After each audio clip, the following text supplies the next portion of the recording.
it going, everybody? Bryan Alvarez here on Wrestling Observer Live. We are here every day, Monday through Friday, noon Pacific, 3 Eastern, Sunday, 3 Pacific, 6 Eastern, Saturday mornings with Jim Valley, 10 a.m. Pacific, 1 Eastern, Sundays with Andrew Zarian. And it's Monday here on the show. We made it! Golly! I did 6 shows on Saturday and Sunday. I watched, I don't even know how many shows. I've lost track. But now we're here, and we have an hour to fill y'all in if you happen to miss anything from this past weekend. I don't know how we're going to do it, but we're going to do a show. Filthy Tom Lawler is joining us here today, and my cat. We had All In, which was Saturday. We had the Great American Bash going head-to-head with All In, which was an astonishingly bad idea. We had Saturday night's main event. We had Women's Evolution. And, of course, SmackDown was Friday, and Raw is tonight. And it just... the ball keeps rolling. We got Raw tonight. Got a few weeks until SummerSlam. We got Slammiversary with a bunch of NXT talent, including the champion, the TNA champion, coming up on Sunday. We got the follow-up Dynamite for All In on Wednesday. And it just goes on and on. So we're going to talk about all of that here on the show today. We also have some news. We're going to talk about Adam Cole. We're going to talk about Seth Rollins. And we're going to talk about everything else. If you want to send us texts here today, or you just want to meow really loud in the background, 425-780-7566. That is 425-780-7566. Text message line. F4WOnline@gmail.com. F4WOnline threads, Instagram, and Cameo. Grab a Cameo. They're $10. They're awesome, if I do say so myself. At Bryan Alvarez, X and Blue Sky. Back in a moment. Observer Live. Just a quick note before this free video. If you click like and subscribe, I'd be very thankful. Jared, put old Granny on. Let's see what she's up to. Oh, man, she's doing something. Oh, Lord. She's trying to plug in the box, Brian. Granny can't connect. And so I call her on the phone, and she alerts us that she apparently knocked the box off her desk. Whatever's happening right there, that doesn't look good. She knocked down the camera now? What's going on? She's got a hold of the camera, I think. She's... okay. Well, we've got the ceiling at least. There's the box. Hey, we got the box, Jared. Does it look like it's plugged in? No. It's definitely not on. No. Okay. That's her back, I believe. She appears to be doing something. Apparently yoga. That's her hair. Are we sure that's not Ric Flair? Now she's got to find the phone, too. Think anyone's going to still subscribe after the show? I hope we get a bunch of video signups. This is interesting. Is it now? Oh, man, we can almost see the front of the tie line to see if it's on. But we can't. We can only see the side of it, as well as a flashlight and dice. I don't know why there are dice there. Well, you never know when you're going to play dice in the dark. She's still doing something. That's good radio, boss. Show that again, what's she doing? You know what's a good show is the Big Vinny V show. Is it? Or if you Pod Armenia 2025. She might be tying her shoe or something. Ed and San Antonio show. Granny is furiously doing something. It's possible that we should sabotage the box every week. No! So that she can, get up and down, like Roddy Piper once said. No, I know. I'm calling you. Phone. I'm calling you. Oh, my God. How are you? I'm exhausted. Oh, I want to tell Vinny I watched his show today. Thank you, Granny. I hope you enjoyed it. Yeah, it was good. Good. That sounded very sincere. Stunning review. Well, Anyway. can we please make that into a commercial, Jared, for Vinny's show? Apple Podcast carries every podcast that we produce. Oh, I want to tell Vinny I watched his show today. Thank you, Granny. I hope you enjoyed it. Yeah, it was good. Good. So check it out, f4wonline.com/Apple. Try your free trial today. What is happening here? Yes, Granny? I don't care if it's show or what. My computer went out and I can't fix it. Okay. Jared, can you fix Granny's computer? But he tried to get a pin. I am Steve. Brian, what are you doing? Now my child is sending me a voice message. Steel chicken jockey.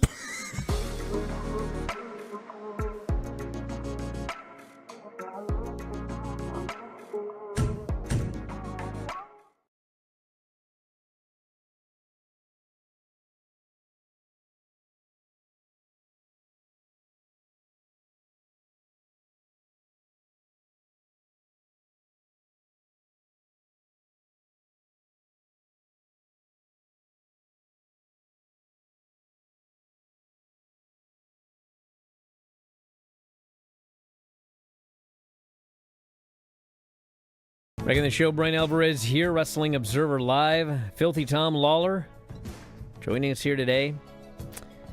I don't know how we're going to do all this in an hour. It's actually about 38 minutes. But here's how we're going to start, okay? If you missed any of the shows this weekend, I'm going to very quickly tell you what I think you've got to watch. And then you can pick and choose from there. And then we'll talk about all of the injuries. So, you should watch... And I actually didn't see this match, but like everyone to a person said this is a must-see. And that is the Takeshita Bandito match at Supercard of Honor. Did you see this one, Tom? No, I did not. That is one of the few shows that I did not catch over the very long weekend. Yes, Dave actually said that that might have been the best match of the entire year so far, which is quite the statement. So that one you should go out of your way to see. On the All In show, which I would say was the best show of the weekend, you should watch Swerve and Ospreay versus the Young Bucks, which was absolutely incredible. And you should watch the Jon Moxley Hangman match for the AEW title, which was absolutely fantastic. And if you have more time, you should then watch the Okada-Ospreay match and the Mercedes-Tony match. That's 4 matches on that show that you should really go out of your way to see. But the Young Bucks and the Hangman match, those are the 2 real standouts on that show, I thought. And then you should watch Gunther and Goldberg, which is not like one of the best matches of the weekend, but like for Goldberg's last match... that was his longest match since 2003. At 58 years old, all sorts of injuries. It really was actually quite impressive. So you should watch that one. And then on the Women's Evolution show, you should watch Bayley, Lyra, and Becky for the women's title, which was great. And you should watch the Io Sky, Rhea Ripley main event, which was pretty much fantastic. I know Tom's going to say you should watch the Women's Battle Royal because Nia was great, but like that's lower on the list than all these I just mentioned.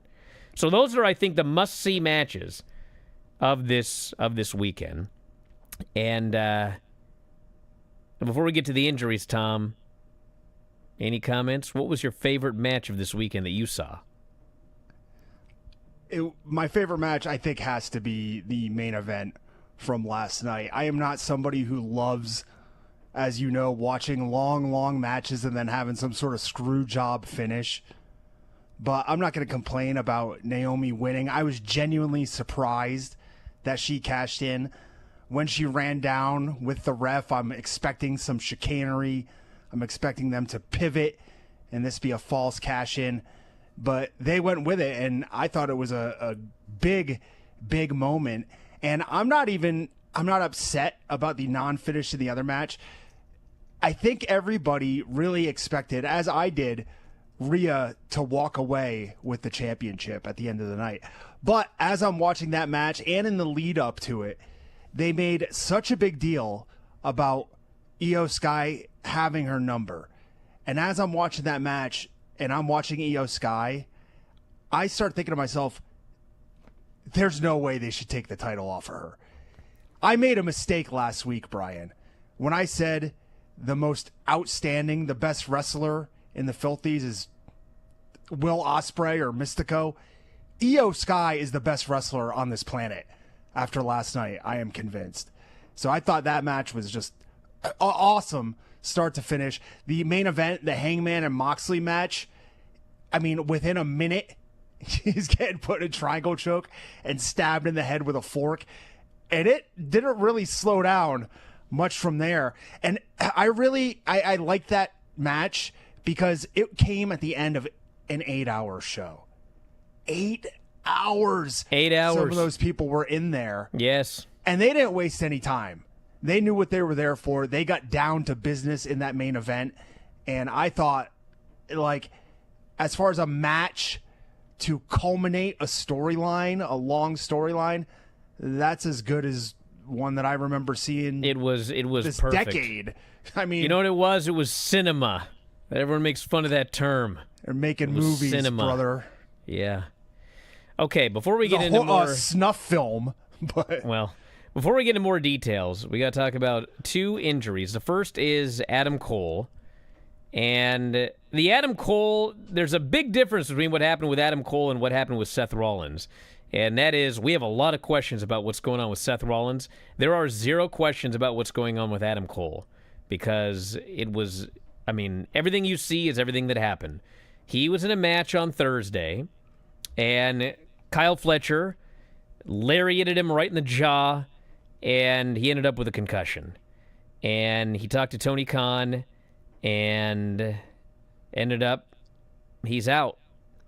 And, you know, he did a speech, and he made a comment about retirement during the speech. And from what I can gather, I mean, he was pretty much ready to go out on Saturday and retire. And I guess, you know, cooler heads prevailed. And it's exactly what he said. He was like, I'm not in the right headspace to make that decision right now.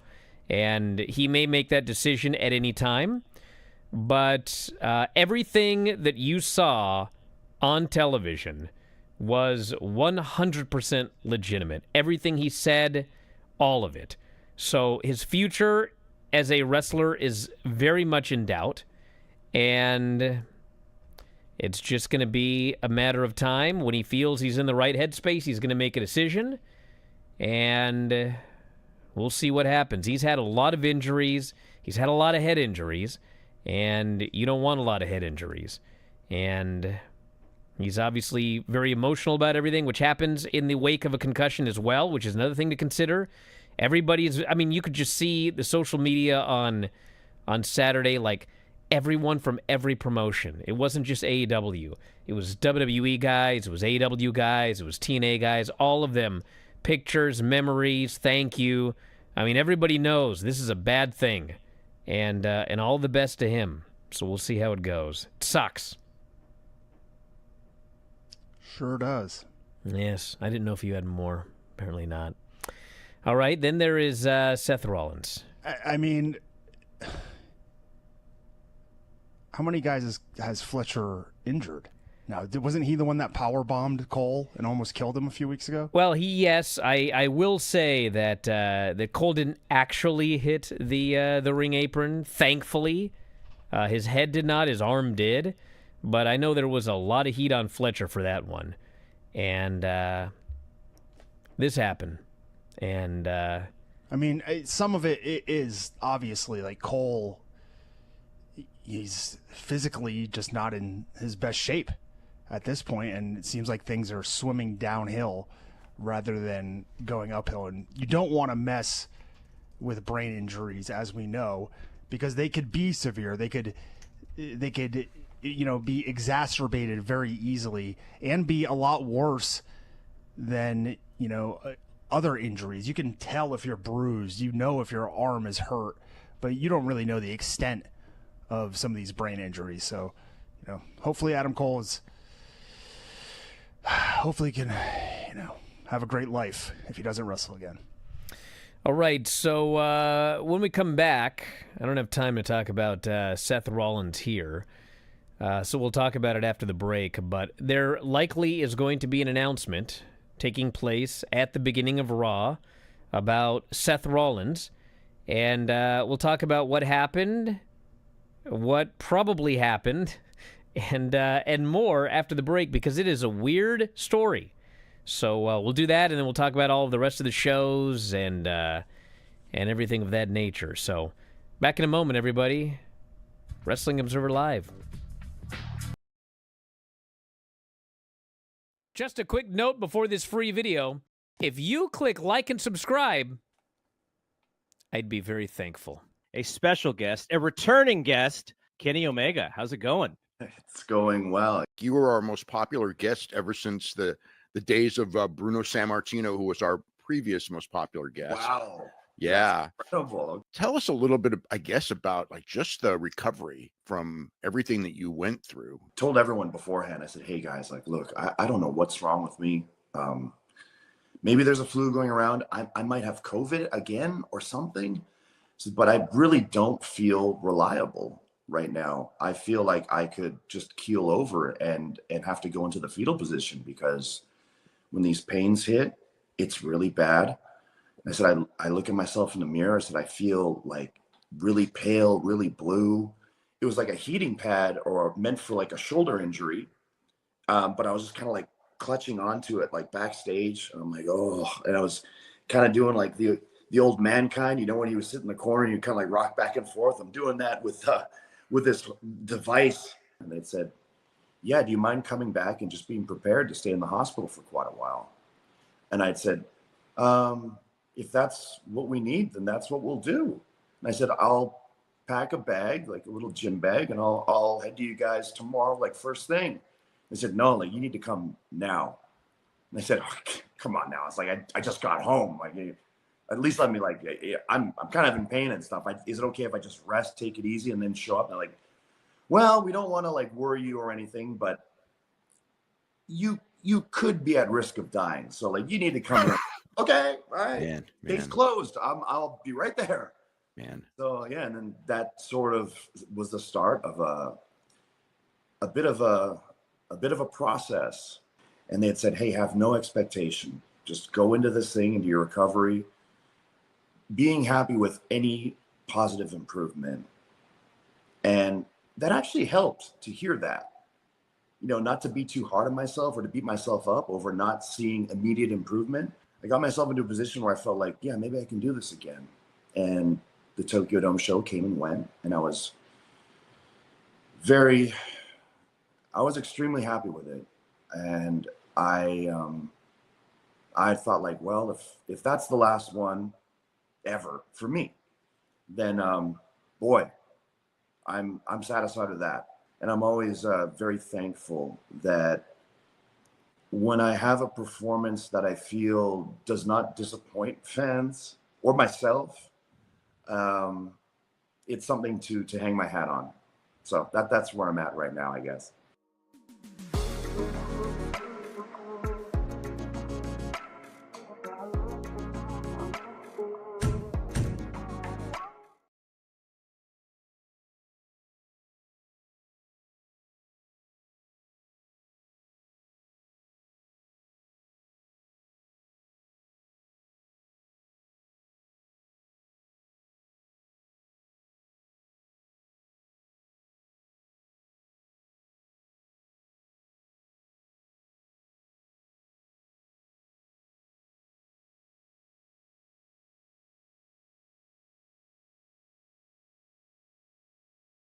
All right.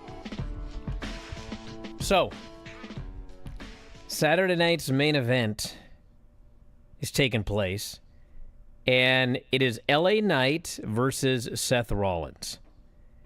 And they do a long match. Everything's going along fine. And then Seth does a springboard senton, and it's kind of a weird landing, it looks like. And then he does a springboard moonsault, and LA Knight moves. And Seth lands on his feet and grabs his knee, and he falls down, and he rolls to the corner. And the referee pushes LA Knight back, and Seth talks to Paul. The ref talks to both of them. The doctor comes up. Long conversation. Everybody's booing. And then Seth hobbles to one foot, bounces forward. LA Knight boots him, pins him. And then, they take the camera off Seth. LA Knight's like swearing as he leaves. And, after they went to commercial, it's like there's 30 guys in the ring, and they all end up helping Seth to the back because he can't walk. And the next day, Seth is backstage on crutches at the Women's Evolution show, okay? They asked Triple H at the show, what's the status of Seth? He said he's going to get checked out today in Birmingham because the show's in Birmingham. How about that? And it doesn't look good, he says, okay? So this happens, and start asking around. My God, what happened? Was that real? Was that? And you see all the videos online, and then you see all the stuff you don't see on TV. You start asking around, and everyone's like, it's real. He's hurt. And, I mean, everyone insisting, it's real. He's hurt. But then, you got these other people that are, the fans are like, I don't know, man. That's kind of weird, blah, blah, blah. He's going to cash in later. Yeah, so then, John Pollock on his show says, I was told this entire scenario on Thursday. Seth is going to do an injury angle, and he's going to be on crutches. I mean, he was everything. So here's the thing, everybody. John Pollock is the real deal. He's not making this story up, okay? I can say, I trust the guy to say with basically 100% certainty that on Thursday, somebody told him this entire scenario that happened on Saturday night's main event, okay? I would be... I will cut off a limb if John Pollock made this story up and is lying about it. Yes, okay? So, here's the thing. Everybody there is insisting that this is legitimate, that he is hurt, okay? Everybody. However, John Pollock was told everything that was going to happen all the way through Seth being backstage at Evolution on crutches 2 days before it happened, okay? So listen. Guys, there's only a few options here, okay? One is that somebody got in a time machine and went back in time and told John Pollock this, okay? Even if you think John Pollock, made it up, how? Okay? That's too much of a coincidence. When did John mention this? After the injury, I'm assuming? He had said something privately before he said it publicly, okay? I'll just say that. Now, I also, yesterday, in talking to all sorts of people, somebody listened to the show, and they sent me a message, okay? And they said, this is what happened. And what they claimed, and actually, I now think that this is true, okay? Because it's the only thing that actually everything makes sense if this is what happened. They said that Seth has a knee injury, and that the injury on Saturday night's main event was, in fact, not when he got hurt, but it was a cover, okay? And so the story is that Seth worked the injury on Saturday night's main event to cover for an actual minor issue that he has with his knee. So, we're going to hear that, Seth does have a knee injury. Seth is getting a procedure done. And I believe that they're going to claim at the beginning of Raw that he is going to be out 9 months and that he's got this full knee completely destroyed, because that was what people said. And then he's going to come back much earlier than expected to do the surprise cash-in. That is what I think is going on, because that would literally cover everything. Everyone has been told he is injured. Everyone believes he is injured. That would be true. However, John Pollock, knowing exactly what was going to happen 2 days before it happened, that would explain that as well, because that portion of it was, in fact, a work. So we'll find out, but, I cannot doubt John Pollock, but at the same time, I 100% believe that Seth is injured, because, the whole last 40 minutes of that show was in disarray. They had to change this, they had to change that. They had something planned for the end of the show, which apparently was not a Seth Rollins cash-in, but they had something planned for the end of the show that, because of this injury, did not happen. So, there were a lot of people that were working live on this show who, in the middle of a live event, were told, Seth is hurt, we got to change this, and they're scrambling and doing this. These people would be furious if they found out that this whole thing was a work. I know people close to Seth who would be furious if they found out that he wasn't hurt. So I do believe that he is hurt. But I believe that maybe they worked the actual alleged injury that happened on Saturday night's main event so that they could tell the story that it's a real serious injury and he's going to be out a long time, when in reality, he might just need a scope or something, and he'll be back much sooner than expected. Yeah, usually something like a meniscus scope is only a few weeks. Maybe it's like an LCL in the knee. That could also be a quick recovery if it is something along those lines. But, I mean, I guess he didn't look that bad on the landing to me, I think the landing on the senton looked worse than the landing on the moonsault, is I guess what I should say in this case. But we'll see. Interesting. This guy here says, I don't know what the end game would be if the injury was work. No, there's an obvious end game that actually makes sense with the scenario that I just laid out. It's a ruse. Exactly. He is hurt, Cashes okay? in. But they want you to think it is a severe knee injury, and he's going to need his ACL, his MCL, his meniscus, the whole thing. And this is going to be like 9 months to a year out of action, okay? But in fact, it's a minor injury, and thus he will be back in action 6-8 weeks, and then they can do the big surprise cash-in, and away they go. That's the end game, I believe, based on everything I've pieced together here. But and we're looking we'll at, we have SummerSlam coming up in, 4 weeks? Yeah. 3 weeks? Oh, God, 2 weeks? How many weeks is it? It's 2 weeks? Oh, my God. And then we have Clash in Paris at the end of August, I believe. And then what's after that? I don't know. Hell in a Cell. And I don't think it was done War to take Games. attention away from All In, because this happened after All In was over.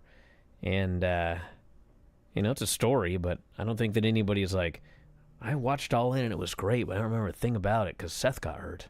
No one's doing that. Let's all be real here. All right, those were the two big injury stories coming out of the weekend. The other big story, obviously, was, the cash-in by Naomi, who has now moved to Raw. She's a Raw talent now. So apparently the whole Naomi Jade thing appears to be done. And Jade will just go up against Tiffany at SummerSlam with no fear of a cash-in. So tonight on Raw, we have got Nikki Bella versus Chelsea Green. Nikki did not win the Battle Royal at the Evolution show. She was eliminated by Lash Legend. I swear to God. They are super high on Lash. Well, Lash looked impressive in that match. Very obvious watching that match. Gunther, the one thing I will say, Brian, yes, about that women's Battle Royal. Well, hold on. We'll talk about the Battle Royal after the break. Let me finish the rundown. Right. Gunther will be on the show. Naomi's going to be on the show. And with SummerSlam just a couple of weeks away, they're just going to do a gauntlet for the title shot. CM Punk, Jey Uso, LA Knight, Penta, and Braun Breaker are doing a gauntlet match. And the winner will face Gunther at SummerSlam. Yeah. All right, this women's, I actually think it could be, like, my original booking for Saturday night's main event did involve, and, like, the story is that Seth was supposed to win, but he got injured, and so LA went over. I always thought LA was going to win, and I thought LA was going to beat him. I thought Seth was going to cash in and win the title, maybe even from Goldberg. I thought Goldberg would win in Atlanta, get cashed in on, Seth would win the title, and then you got Seth and LA Knight for the title because LA Knight beat him right before he cashed in. None of that happened, except for LA Knight winning. So I wouldn't be surprised by Gunther LA Knight at WrestleMania or SummerSlam. Or SummerSlam, yeah. I mean, if you're going to have Seth cash in, you could always have LA Knight being the one who injured him in that title picture. Or, if Seth's gone for the long term, you could always pivot and have LA Knight just be the guy on Raw. Back in a moment with more Battle Royal talk on Observer Live. Just a quick note before this free video. If you click like and subscribe, I'd be very thankful. Okay, can everyone hear it? Yeah. There's a mystery bell at Granny's house. She can't hear it. Take off your headphones for a second. I had them on wrong anyway. Okay. I can't get them on right. What? Take them off and listen. You have in your elbow? Is the fan on a computer? Nothing. All right. Well, this is going to be an exciting show. Gonna have bells ringing through the whole thing, and it's every week. It's got to be me. Do you have a neighbor that's an ice cream man No, practicing out there? I got a neighbor that smokes marijuana. I'm sure you do. I guess Whatever that noise is, I mean, it's still going. Yeah, it's not going to stop, dude. Brian, do you want me to get off here and go see if open the door and see if there's anything out there? You think something's out the front door? Is he ringing the bell the entire time? No, Granny, you don't. Let me in! Let me in! It's fine. It's fine. If it's death, don't open the door. Thank you, Craig. This person thinks it's a stove timer. Have you burned the roast? No, I don't have a stove. You want me to just get off here? No. We're going to barrel through it. I'd love it. You're not even doing anything. Granny, Nick says that you've got an old-fashioned analog alarm clock in Terry's bedroom. I don't know. I got a new alarm clock, battery operated. Is that what she meant? Well, whatever it is, it's going haywire right now. Oh, it might be my alarm, Do you think? but it's way back in the bedroom. Don't worry about it right now. But when the show's over, you might want to go... That's what it is. Okay. Solve the mystery. Is there a reason you didn't turn it off when it started ringing? Well, I wasn't in there. I didn't. Duh. I took a nap. I took a nap and set the alarm. I thought I shut it off, but I probably didn't. No. You probably didn't. That's life. I would say with a good deal of certainty that you didn't turn it off. Brian, that's life around here. Yeah, I'm well aware. I do the show with Dave, too. Say, Hear all sorts of things in the background. did I do that? You know, Yeah, you did do that. or I thought I did that, but I didn't. In there. I wake up and I see lights on, and I say, I didn't turn those lights on. What's going on? Maybe the place is haunted. Could be. Okay. It's my brain that's haunted. Well, I hope not. Instead of suffering through the YouTube chat, click like and subscribe.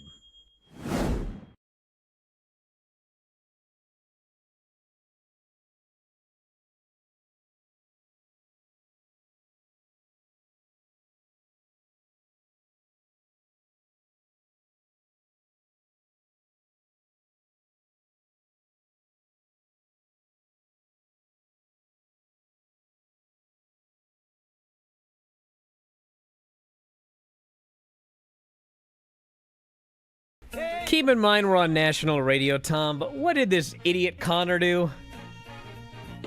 Well, Conor McGregor was outed today by the rapper Azealia Banks. He sent her some... Apparently they've been sending each other unsolicited nude photos for years, according to her, but... Wait, they've both been sending each other unsolicited? That doesn't even make sense. This one it's notable. It's all over the place because it's something rarely seen. But Conor is in a training camp, lifting weights with his genitals. God. Idiot.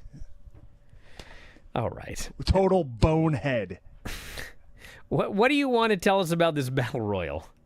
God. Oh, I thought the battle royal was better than most battle royals, obviously because Nia Jax was in there running the show.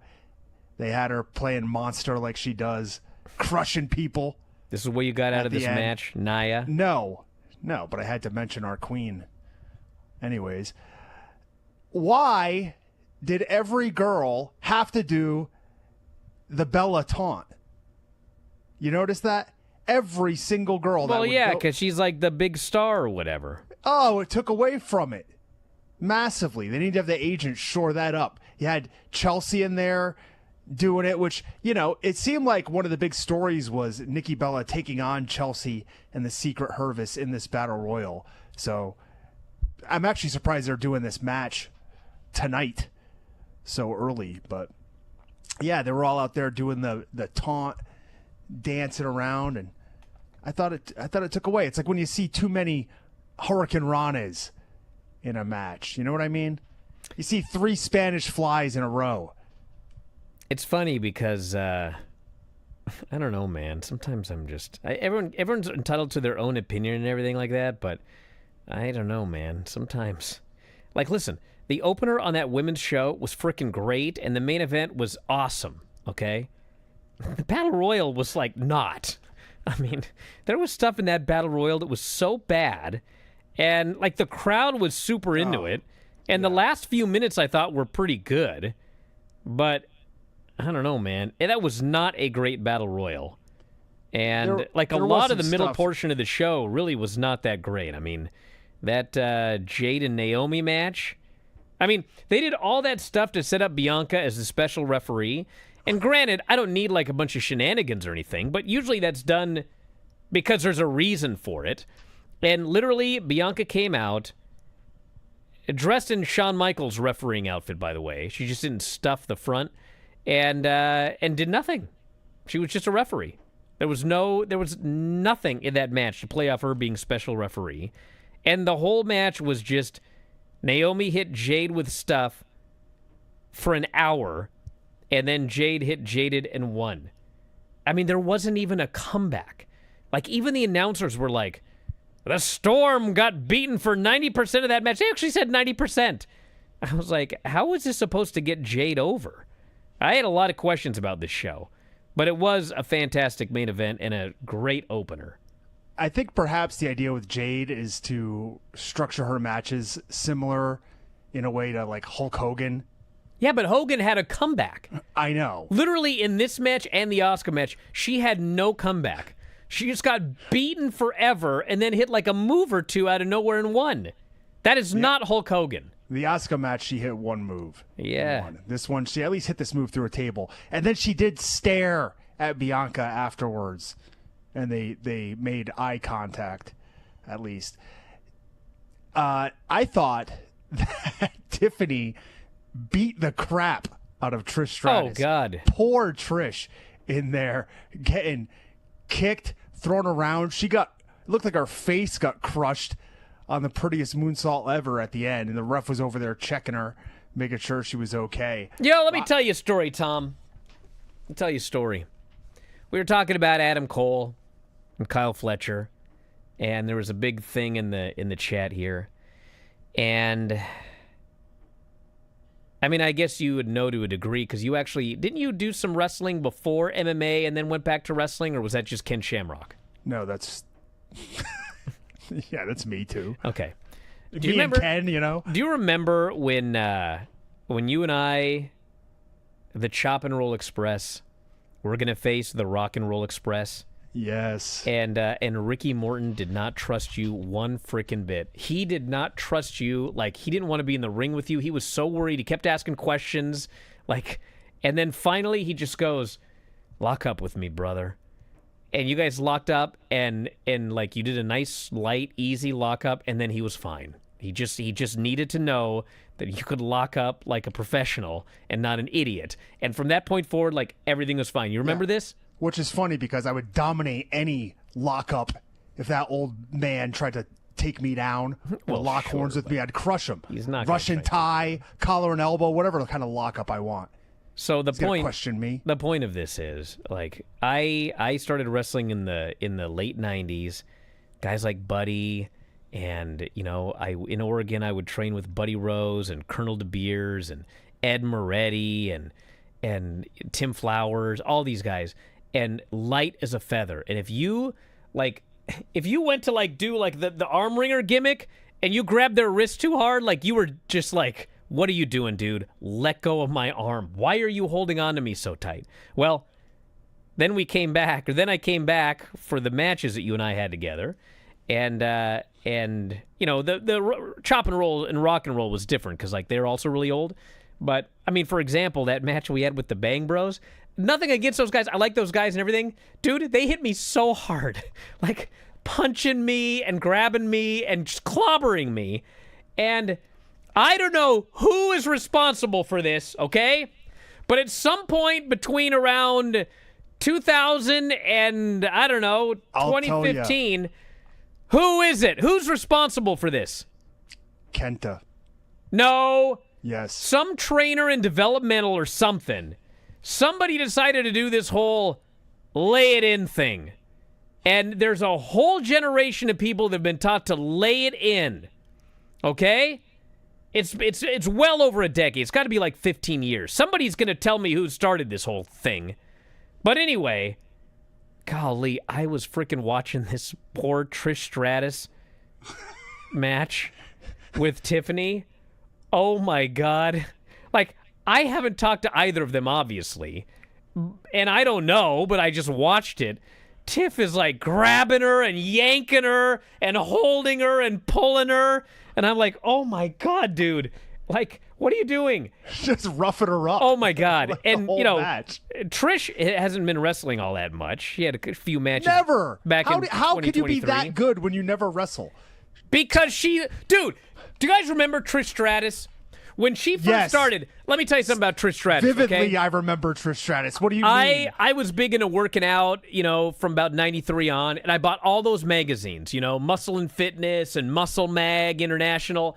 And Muscle Mag International always had like kind of a centerfold section with women in bikinis, okay? This was the 90s.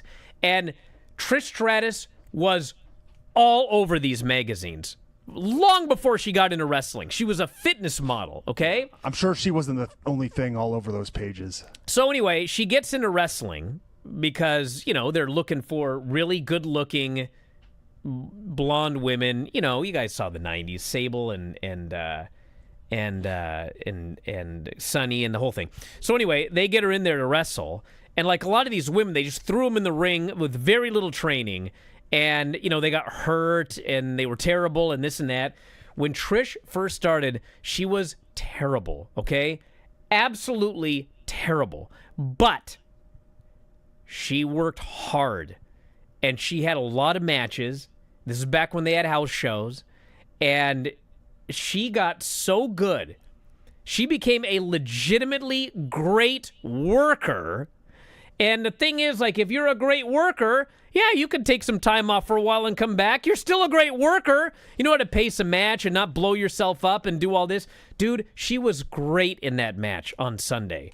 But it was just amazing watching these two generations of wrestlers. She's in there just like working a match and she's just getting thrown and dragged and pushed and pulled. I was like, oh my God. Oh my Lord. Who is responsible for this? Lay it in. I half blame Kevin Nash because Kevin Nash is the guy. Wasn't he the guy that got rid of the light handshake? He's like, shake hands like a man. No, don't shake my hand like a man. You give me that light handshake because if you don't, I don't trust you. I don't want to be in the ring with you. Ka! I don't know if Kevin Nash was specifically known for laying it in, but I do remember when he laid it in to poor Virgil in the Royal Rumble. God. Just battered him with elbows. You know the nicest compliment anyone's ever given me in this business? And he's going to he's going to be furious because he never likes to put me over and he loves to bury me. Lance. I went up to Lance's training school in like 2010 and we worked a little bit. And you know what he said to me? He goes, man, you're 80s light. I will never forget this. You can put this on my tombstone. That was the nicest thing anyone's ever said to me in wrestling. I will remember it until the day I die. Man, he said, you're 80s light. God, I should get a shirt. I should make myself like a medal or a trophy or some belt. Wasn't the original UWF in the 80s? Maybe that's what he meant. That's something different. Maybe he meant like Satoru Sayama. But anyway, Trish Stratus was awesome. Akira Maeda style light. Do you hear me? She was awesome on that show. I was very impressed. Yeah, I said that earlier, too. Of course I heard you. You don't need to reiterate. I want everyone to know. I want everyone to know how good she was. And then, like, Charlotte got cheered like crazy. Because, I mean, she was so happy on social media. Have you seen Charlotte's social media today? You never seen someone so happy. She's as happy as me when Lance called me 80s light. She was so happy. She looked happy when she was in there. Yeah, because everyone's cheering her like crazy. We should mention, by the way, because we kind of have glossed over with all the other shows, but that Hangman Moxley match, we kind of briefly. He did say I took the worst bump for a super kick as well. Lance wanted everyone to know that, which is true. I won't lie. But anyway, that main event of All In, the way that they did it, like the booking of the match, and I mean, one thing I will say, and I don't care what you think about AEW, you can never, like, you know, you're a liar if you don't admit that when they make a stipulation, they are going to give you that stipulation. And they announced a Texas, they didn't even call it a Texas Death match. They called it Texas Death, and that's basically what it was. These two dudes murdered each other in that match. I mean, you can't say that you didn't get a Texas Death match. And as far as, like, the booking of the end, you knew, like, this guy's going to run in, and the Death Riders, and then you knew Darby was going to be there, and you knew there was probably a good chance that Danielson was going to be there, and you knew that Swerve was going to be there with that chain. What? Danielson runs in a Blue Panther mask, but pretends to be no one else but Bryan Danielson. Yes. He's doing the yes chant. Why is he wearing he loves Blue Panther I think because he was in the crowd, and he had to sneak in quickly. So he was just like, everyone thought he was just some mark with a Blue Panther mask on. Well. Although, to be honest, like, if I saw a guy in the crowd in a Blue Panther mask, I would presume that was Bryan Danielson. He should have worn, like, I don't know, some other mask. Anyway, that main event was just incredible. It was like they built that thing up for 8 months. It ended exactly how it should have. And it was freaking perfect. Back in a moment, Observer Live.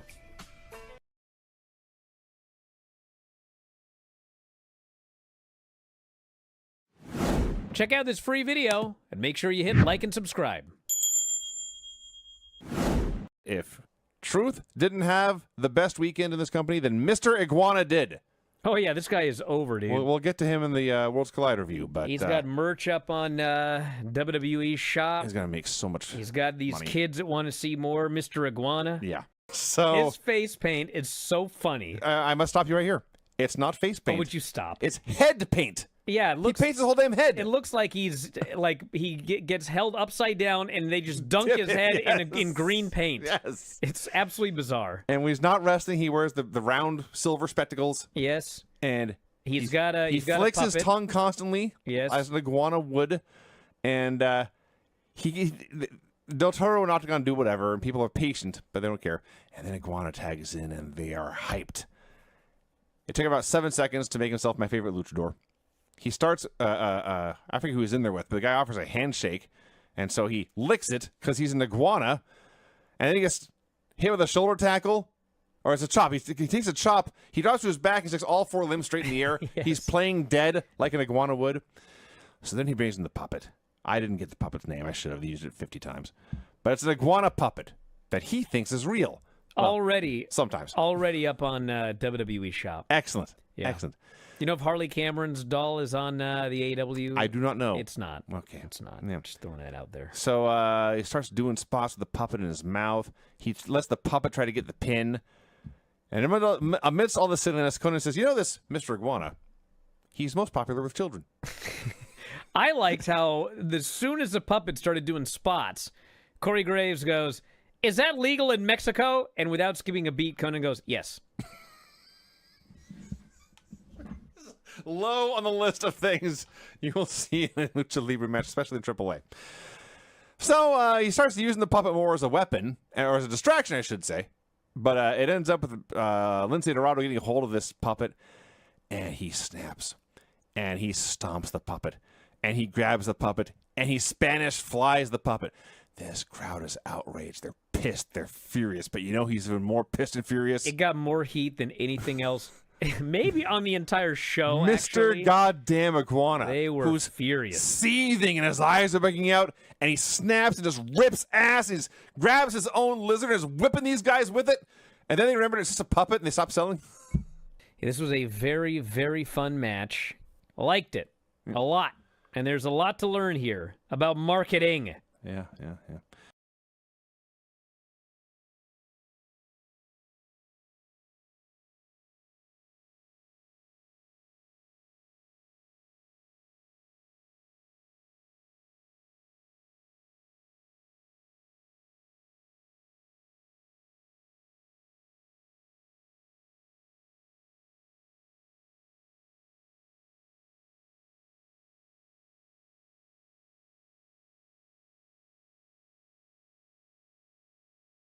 Well, listen, everybody.